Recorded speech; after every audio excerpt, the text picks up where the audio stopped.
చెప్పేవాడికి ఆ మాట నేను చెప్పేవాడు. ఆ మాట అలా మీ ఇంటికి అందరు వస్తారన్నావుగా అన్నావు. కడ అనలేదుకే సీతా వాళ్ళ ఇంటికి మీ ఇంటికి అందరు వస్తారు కదా అండి. సీతా వాళ్ళ ఇంటికి మెయిన్లన్నా సీతా వాళ్ళ ఇంటికి ఎండ ఎట్లా వస్తారు? వెడితే వస్తారు.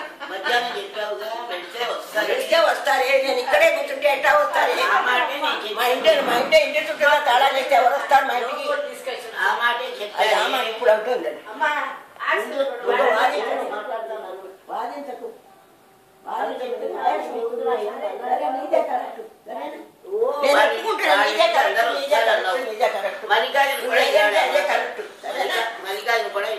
చెప్పేది నీదే కరెక్ట్. నువ్వు మల్లికార్జున అక్కర్లా ఎవరికల్లా నువ్వు చెబితే నేను నమ్ముతాను. నాది రాంగు, నీది కరెక్ట్. ఊరుకో ఆయాసం వస్తుంది. నేను అట్లా అంటే పోలే గోల ఉండదు. అట్లా ఊరుకో, అలా ఊరుకో, గొడవలద్దు. అవుంది కాదు అన్నప్పుడు రాంగు అంటే ఆ రాంగే రైట్ అనుకో. ఇప్పుడు నేను అన్ని చోట్ల అంతే ఒప్పేసుకుంటున్నాను. వాళ్ళకి తర్వాత వాళ్ళకి తెలుస్తుంది. వాళ్ళకే అవతల మనిషి రాంగు మాట్లాడినా సరే మా అబ్బాయి వాడు అనుకో జాగ్రత్త ఉండక నేను ఎప్పుడు వచ్చానే సుశీల పిన్ని వాళ్ళు రాందే అంటాడు అనుకో. వాడు తీసుకొచ్చి దింపింది వాడే. నేను ఎప్పుడు వచ్చాను అసలు అదే అటువంటి మాటలే నేను మాట్లాడొద్దన్నా. అవును ఆయన నిజం నువ్వు రాలేదు, నేనే వెళ్ళాను.